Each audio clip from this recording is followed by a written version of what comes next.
You are listening to Amplify Your Success Podcast, episode 211. And today I've got an exciting guest for you who's going to show you how to make more money in your small business. So let's get started. Welcome to the Amplify Your Success Podcast. Hey, are you a thought leader, creative entrepreneur, or change maker and want to magnify your impact, boost influence while creating a financial abundance? Stay tuned for today's inspiring episode with your host, Melanie Benson. Hi there, inspired entrepreneurs and business leaders. It's your show host, Melanie Benson, authority amplifier for expertpreneurs across the globe. And today I have a really unique guest, someone who I've been getting to know over the year. And wow, I can just say, wow, this conversation really blew my mind. And I've been around a long time, so I've had a lot of amazing conversations. This was so intriguing and so insightful, so powerful. I couldn't wait to share it with you. I actually moved it up a little in the sequencing because we're airing this episode at a time where we're closing out a year, we're moving into a new year, and these are the times we really want to be looking at our numbers. Our numbers don't lie. Our numbers tell us a very powerful story about where we need to focus our time and energy. Now, my guest today is going to talk us through what he's learned having been a CFO for multiple multi-million-dollar businesses and how we can translate that into any size business that we run, whether we're just getting started or we're farther along. We've got a 6 or 7 figure business. These are valuable techniques you're going to learn. So I highly recommend getting a notepad. You're going to want to take some notes on this one. I also want to share a free resource that I have that I think complements this very well. And that is how to ramp up revenue when you need it the most. I think one of the things that happens is oftentimes we're caught off guard in our business and we don't have the awareness that something isn't going to work. I certainly had that happen in 2020. I had a very big struggle with something. It worked well once and then it didn't work the second time. Of course, we were dealing with some bizarre market conditions, but I had to pull one of the tools from my Revenue Rush toolkit out and use it. And it worked brilliantly. It helped me fill a cash flow gap that I had not expected. And I know this happens all the time. So if you would like to get your hands on my toolkit, it's at yourrevenuerush.com. It's absolutely free right now. Download it, review the 10 proven strategies in this toolkit, and then pick one to try right now or next time you end up with a cash flow gap you weren't expecting. Now, let's get into today's episode. Well, welcome back, Amplifiers. I hope you are ready to make more money. I've got a guest here today who's going to share with us the business owner's 5-step plan for bringing home more cash. I am so excited to introduce you to our guest today. His name is Jeff Prager.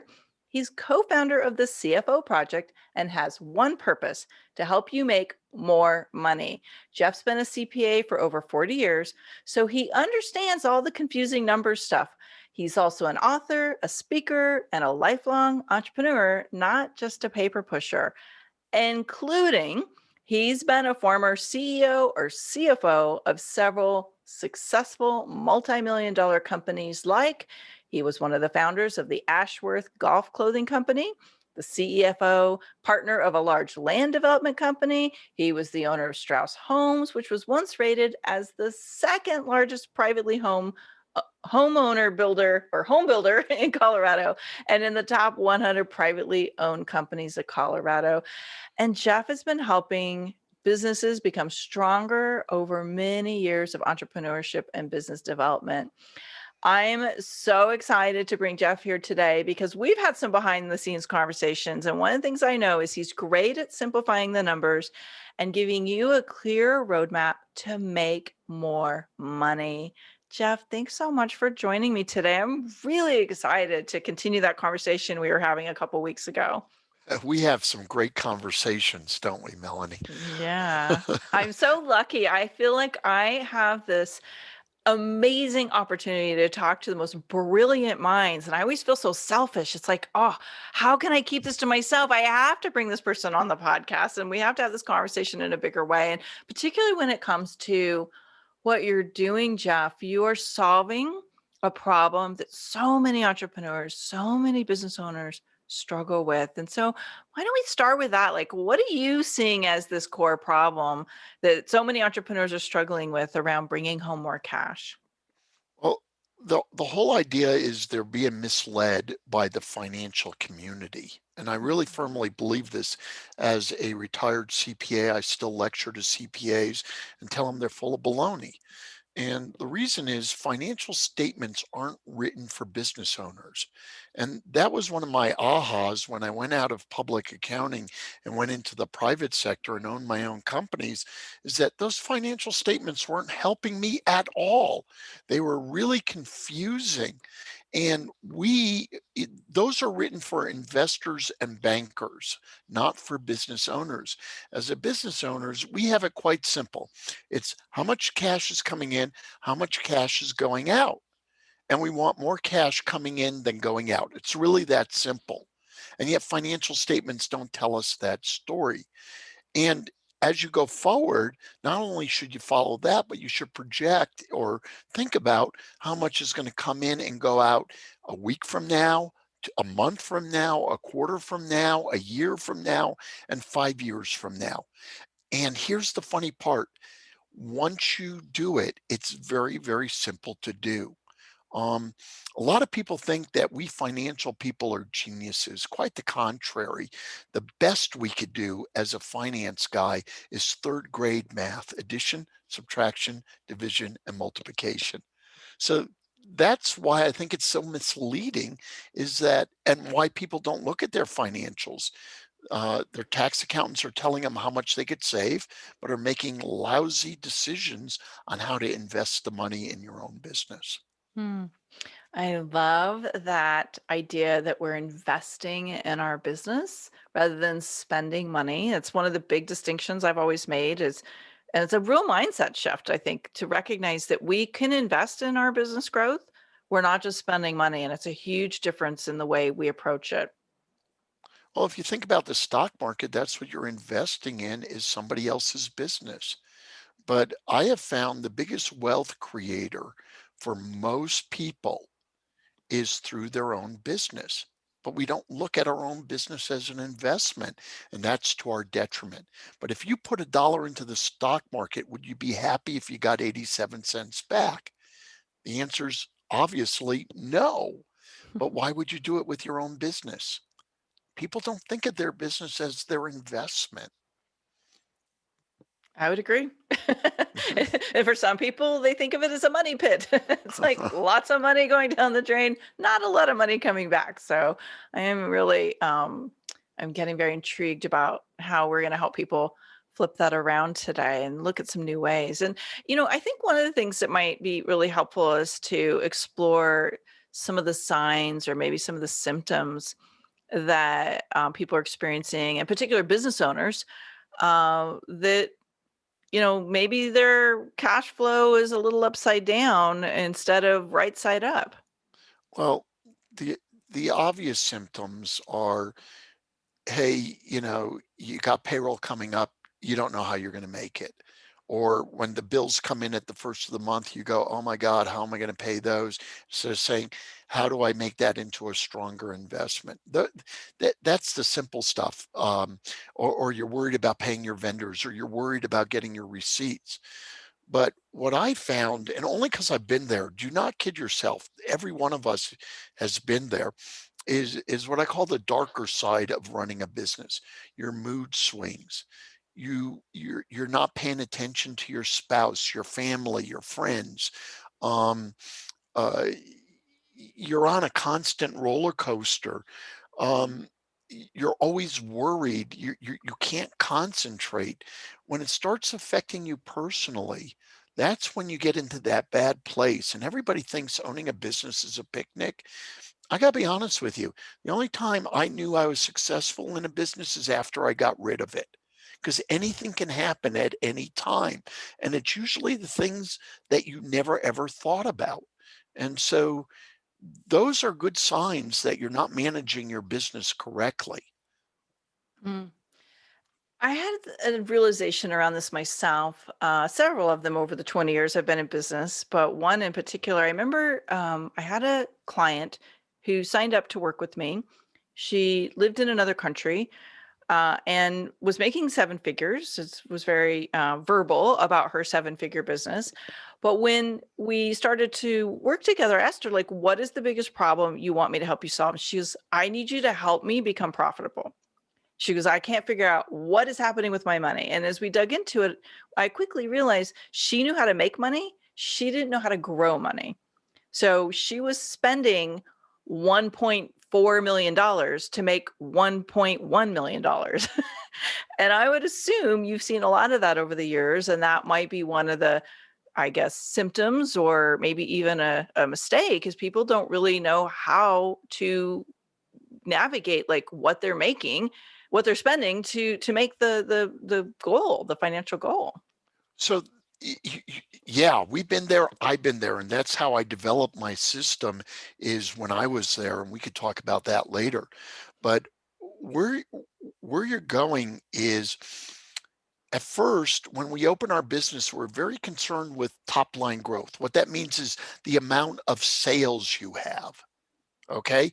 Top line on your income statement is revenue, not cash revenue. Then you get a little smarter and you start looking at net profit.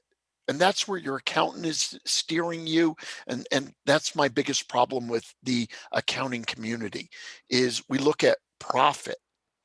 But profit and cash are two different words. Okay. When you have profit, you still got to fund your receivables, fund your inventory, buy assets, pay off debt, and take owner withdrawals and pay taxes. That's not in your profit and loss statement. That's on your balance sheet. And most accountants can't even explain that relationship because financial statements aren't written for us, as I said earlier. So we're leaking cash, we're hemorrhaging cash, but we're making a profit and or top line growth, which is exactly where you were with your client. They didn't even graduate to step 2, focusing on net profit. But the final step to be a great company and provide the lifestyle you want, and that's defined by you, is how much cash you keep at the end of the day. It's that simple. We've complicated everything. It just defies logic. So that's my 2 cents on that, Melanie. A common problem, I assume. Very common. Very common. And it's not just small companies, it's big companies. Of course. Well, we see that right now with the kind of the pandemic mess, and a lot of the mess is because we have been so focused on that top line revenue, and we call them vanity numbers or whatever you want to call it, but really understanding these differences, I think, is where, like, if we look at, I talk a lot about how do we create your own economy? How do you create your own wealth capacity so that you are in control of your destiny? And if you are focused on top line, you won't get there during the tough times. And so Absolutely not. And you could go further too, Melanie. There are different strategies about money when you're in the boom period versus the bust period. And there is always an economic cycle. We don't know what will cause it, but it's always there. And it happens right around 7 years, give or take 3 or 4. I mean, it's not an exact science, but every business has a cycle. So when things are good, you want to be stashing the cash. When things are bad is when it's in time to invest the cash. I want you to dig into that a little bit more. I thought you were going to go someplace totally different with that. So can you unpack that a little bit for us? Well, so my first job out of public accounting, I was a controller of a major home builder, and they were doing things that defied logic that I learned as a CPA. So luckily I got friendly with one of the 3 owners and I said, can you tell me what's going on? And that's when he unpacked this for me. I go, why are you spending so much money on marketing? He goes, this is when we gain market share. When the economy gets good, everybody's fighting for that little market. And they're trying to invent and message themselves at that point in time. The time to get your name known is when no one else can afford to, because it's a lot cheaper to do. And Got it. it's all about market share. It's hard to get market share. Like, try going against Coca-Cola with your soft drink company, or going against Apple with your computer company, or Google with your search engine. It's pretty damn tough. They've already got the name. But in bad times, if those companies were suffering and you were in that market, that's the time to be investing, when the natural instinct is to pull back. It's kind of the contrarian theory, if you think about it. I think it's brilliant. And it's actually, I've always found that as in the coaching industry, there's a lot of really, really big, very wealthy people who their marketing just conquers the messaging sound waves. But in times like this, where we're in a pandemic and not everybody's investing in a lot of the marketing strategies, this is the time, like you're talking about, like things are not as great. This is a time to carve out that message and to really get in front of, and invest more in your growth, because you can actually get market traction that you can't get in the boom times, as you're saying. So that is a brilliant, brilliant insight. Thank you, and thank you for unpacking what I said so nicely. but that's what you're great at, Melanie, is messaging. Thank you. Well, we have a lot of synergy in what we do, so I get you. I'm very creative with numbers, but not near as creative with words. Well, it's funny. Okay, so let's talk about this for a second. We were talking about this as we were getting on, and you and I have been getting to know each other a little bit over the last few weeks, and um, you paid me a great compliment, and I was very grateful about my gift with messaging. Talk about what that's been like for you, because you are great with numbers and you do understand that it is your superpower. But you've also run many, or you've been a part of many really successful companies. So tell us a little bit about your journey, and what your superpower is and maybe what it's not. Well,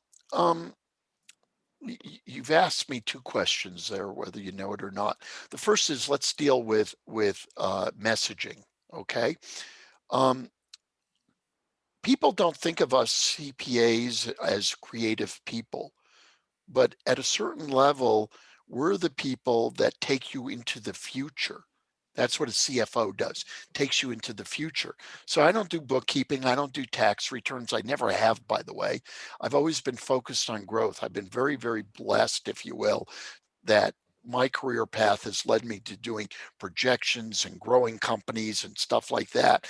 And even though I was considered an expert at partnership and corporate taxation, my true love was bringing the companies into the future, and that was just one of my vehicles or tools.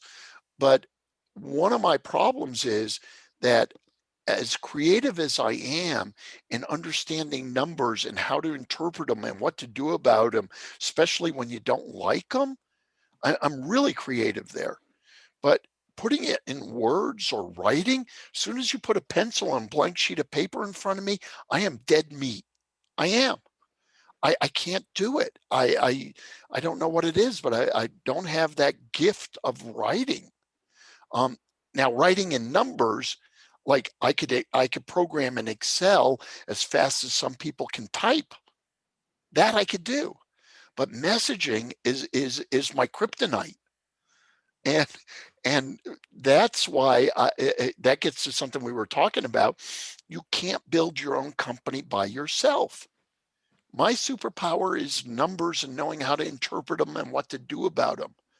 But that leaves me no creativity, gray matter, if you will, for writing good copy and getting my message out there. And that's where people like you are phenomenal, because that's your superpower.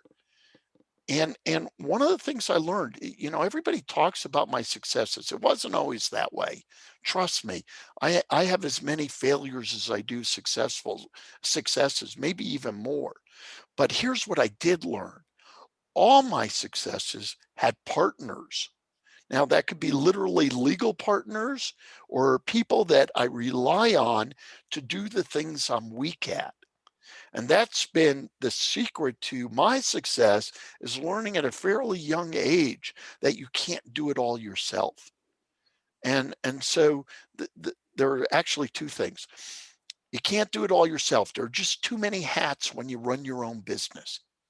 So make sure you get the best at, everybody goes for the cheapest. Don't do it. Go for the best. And if you can get them at a discount price, that's even better. But go for the people with a proven track record. It's like when people hire CFOs, don't get the kid who's just out of college. They don't have the experience yet.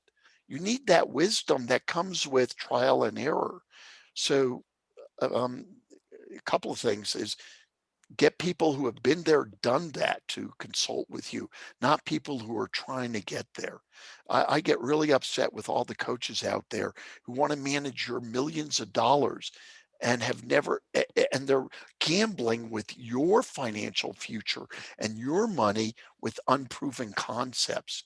So I think that's one of the bigger lessons I learned is, I'm not messaging. I'm wasting my time. I get frustrated doing it, just like most people get frustrated looking at their financials. To me, I can look at it in 5 minutes and know exactly where you are. Other people, they can look at it for 3 months and not have a clue what they're saying. It's I just think what we learn. you just dropped some great value bombs there. And one of the things I just heard, and I want to bring this to the forefront because I think people misunderstand how to grow. Like, this idea of bootstrapping gets very seductive for people because so many people are starting businesses with no cash, trying to make it their cash cow. And what you just said is this so true, is if you want to have a successful business, you have to invest in the people who do the things well that you don't do.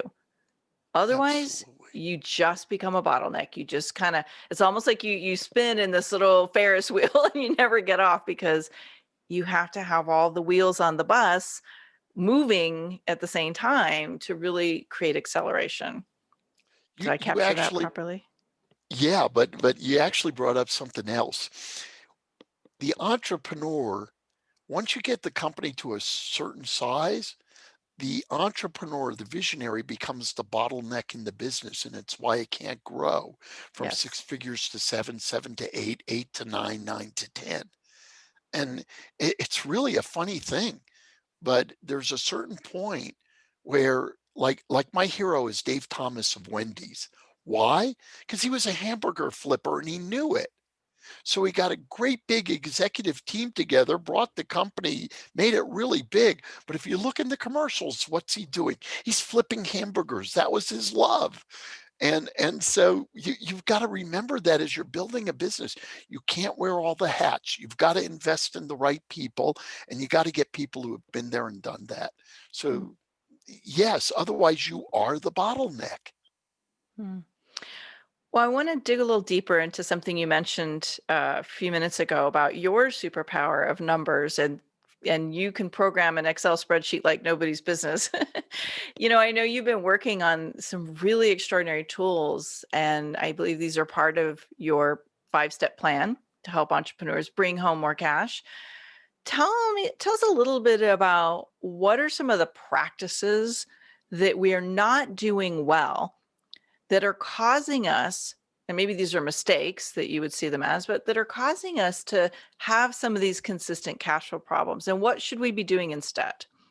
Well, first of all, I already mentioned two of the biggest mistakes, focusing on top line growth and bottom line growth versus cash flow. Okay. Um, but we have a 5-step process, and everyone should be doing this.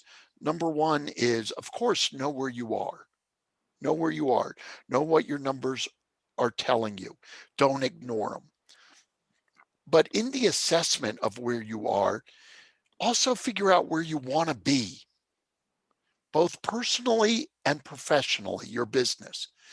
Number one, your business has to mirror your values, all right, and where you want to go.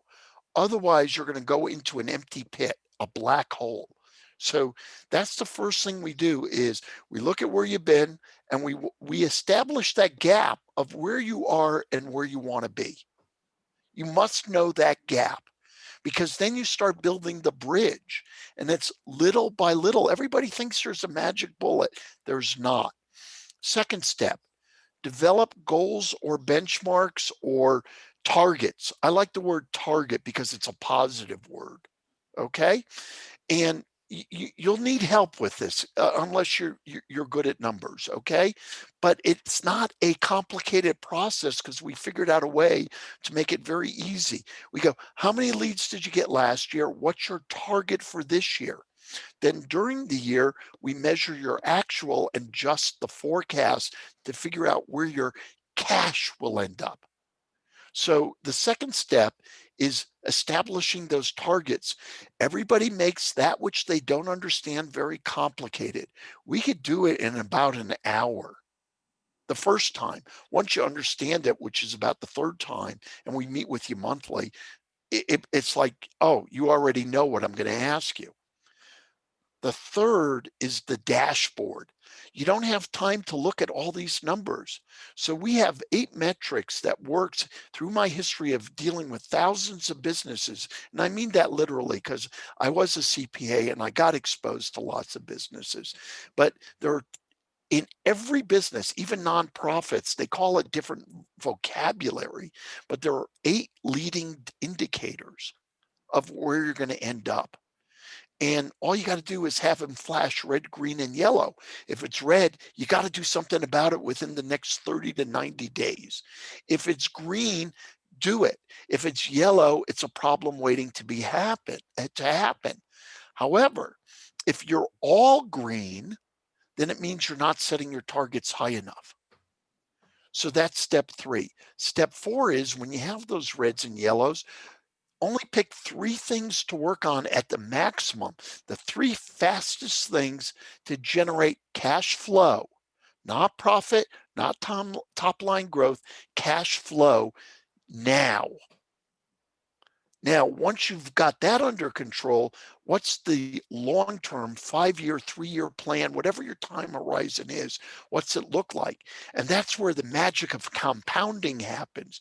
You could see in our charts that if you just increase your leads like about 3% a year in certain businesses, of course, every business is a little different as to which is the key driver.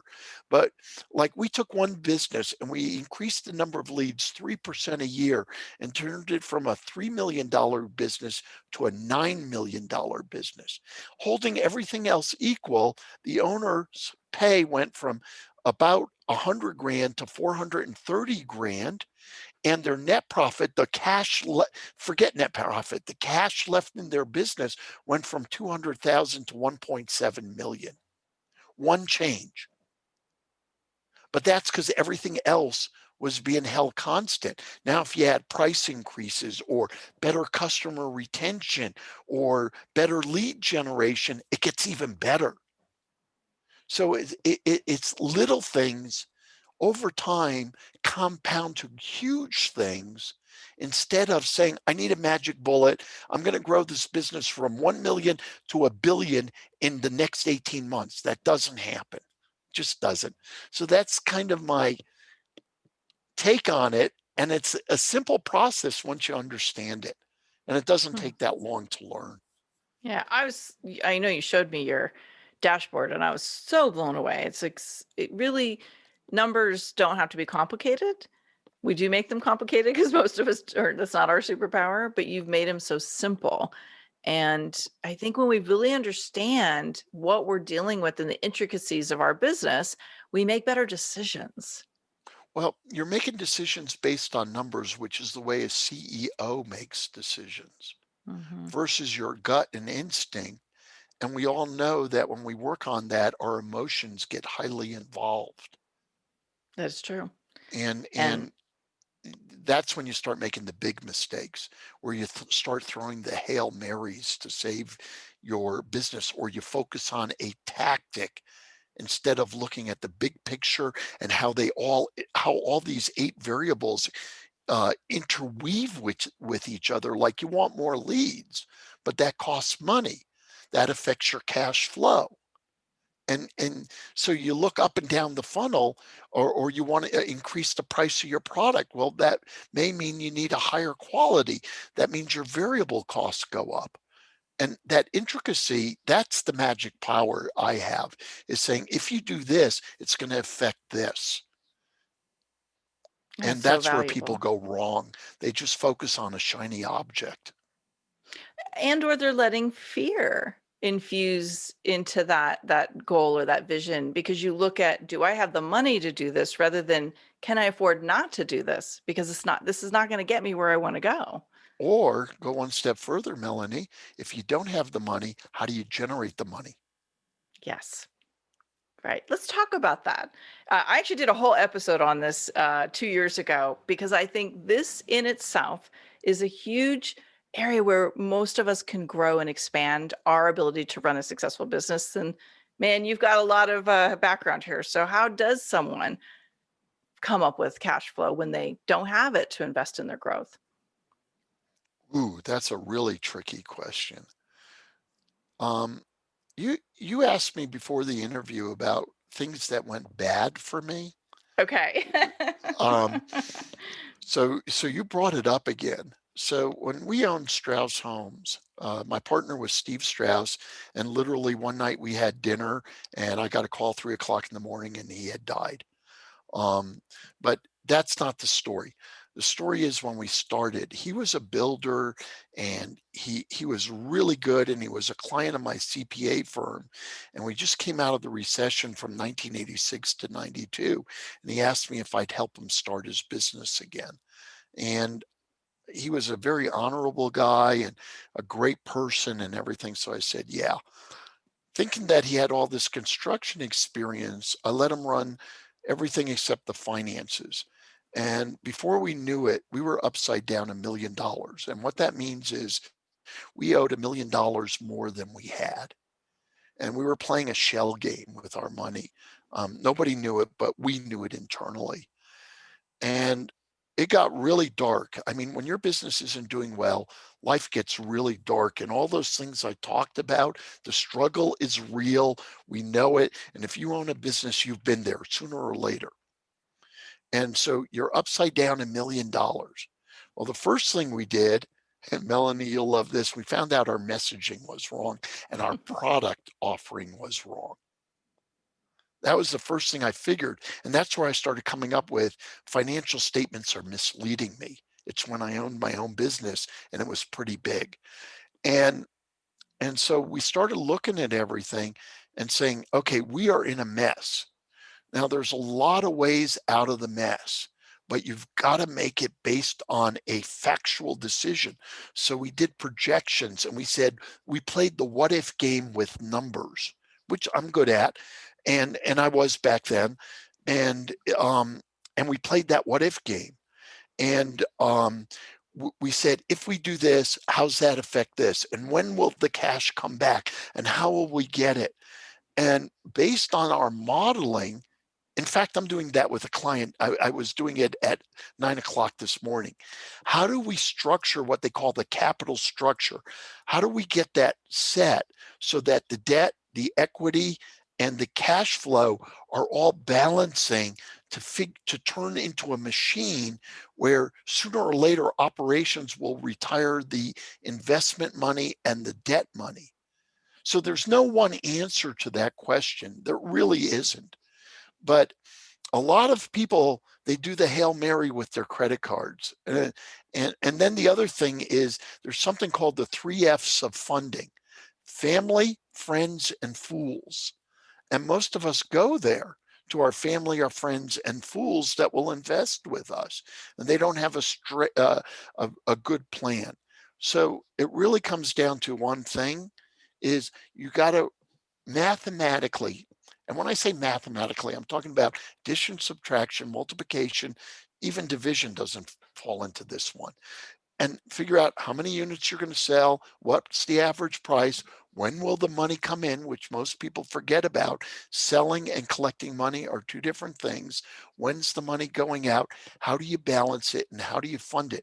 With banks, equipment financing, receivable factoring or financing, investors. I mean, there's a myriad of ways. And internally, how do you fund it?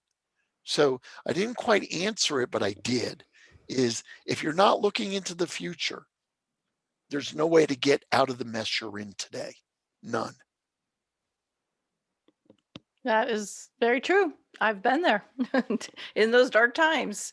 And All of us have. I haven't met yes. anybody who's had a home run right from the beginning.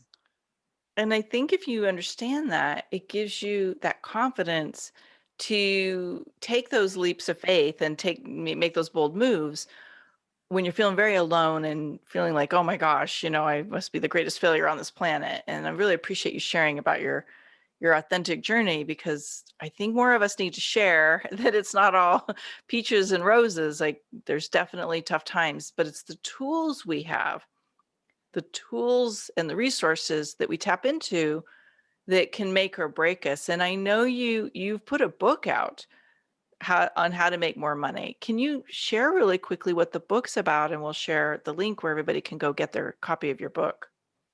Cool. Um, first of all, the book is entitled, I'm actually pulling up the link for you now.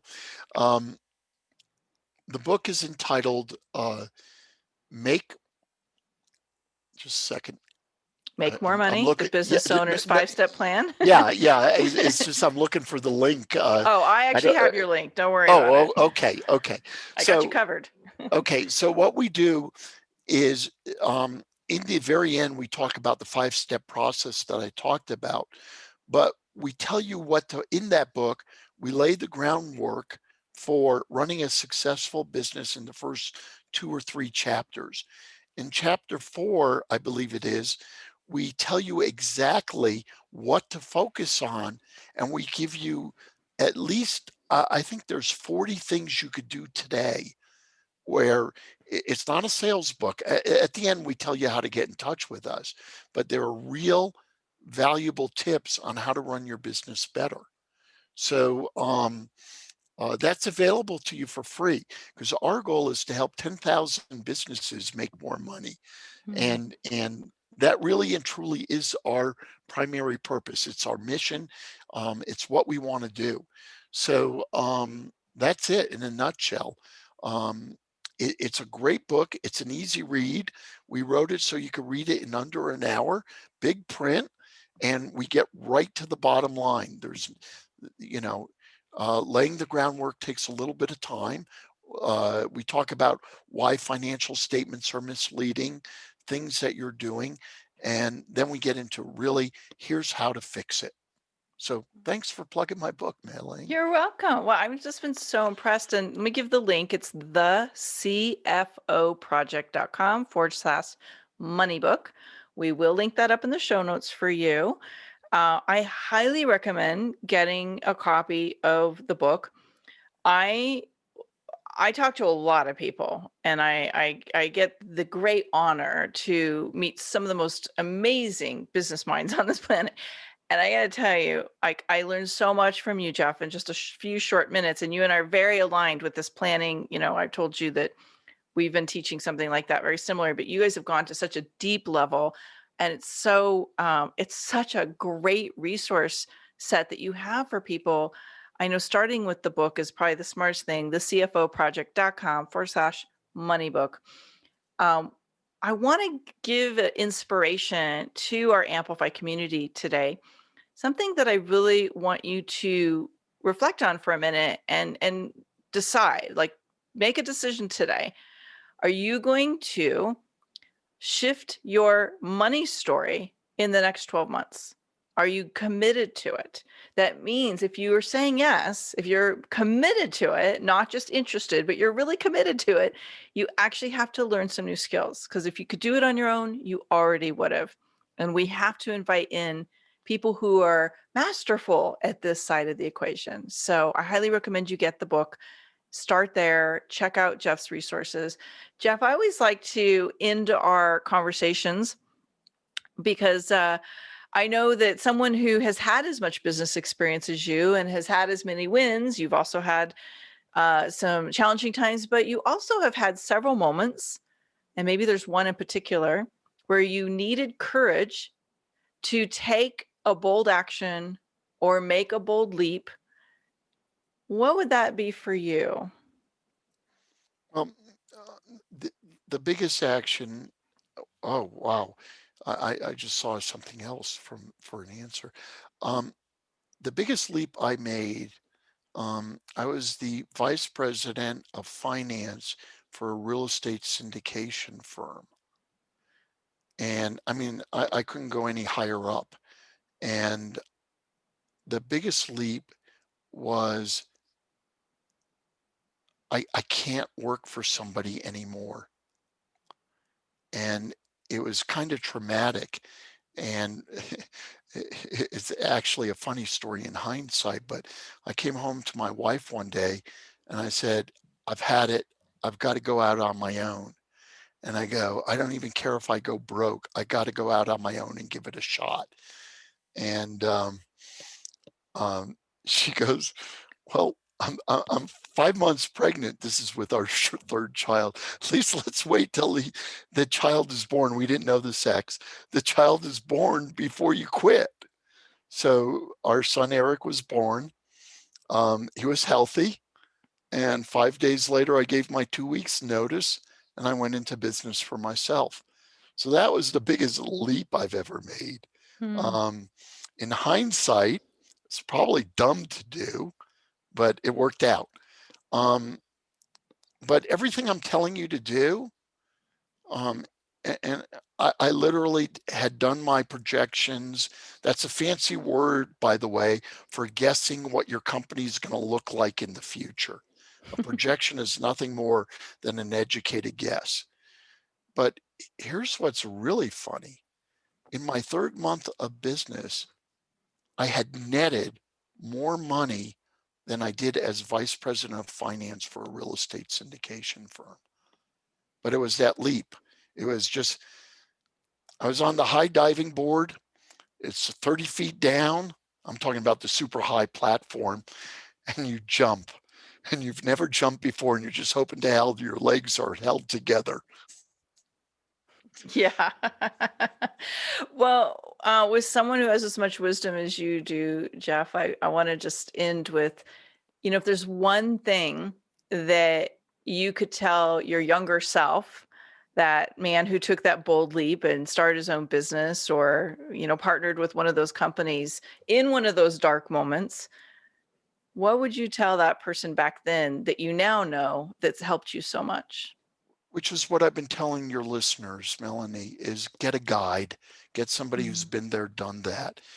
I've been very lucky that I've had very skilled partners who have done it before they were my partners.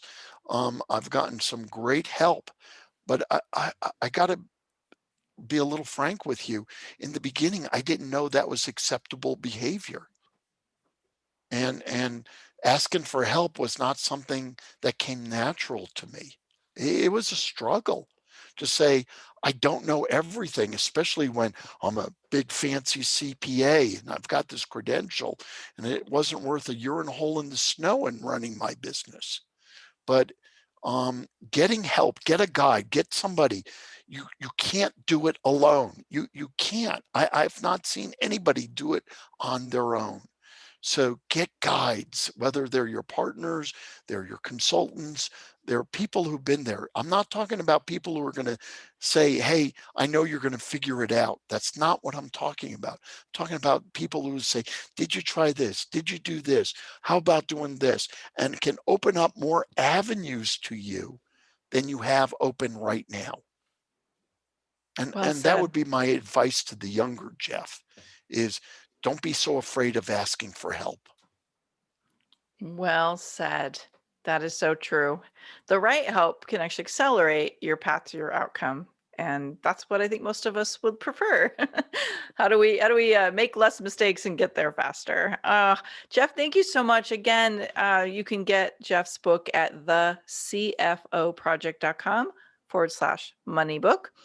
And I can't wait to hear your insights, your breakthroughs, the aha moments from today's episode. Give us a shout out on social media. Tell us what it is you loved. You can head over to the show page. You can leave us a review, but tell us what the big aha was from today.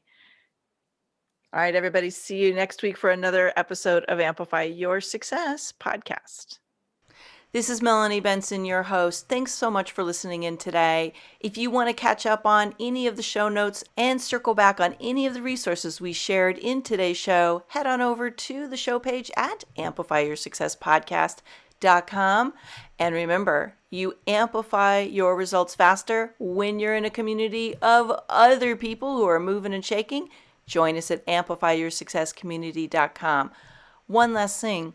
When you've gained insight from today's episode, help us share that and inspire other people by heading over to iTunes, subscribing, and give it a review. iTunes absolutely loves seeing these reviews pop up, and it actually helps boost my show's visibility. So I would be super grateful for your reviews. And as always, I love seeing your shares of these episodes on Twitter, Facebook, and Instagram. Come find me over there. Tag me in your shares. I'll give you some social media love right back. So see you next week for another inspiring episode of Amplify Your Success Podcast.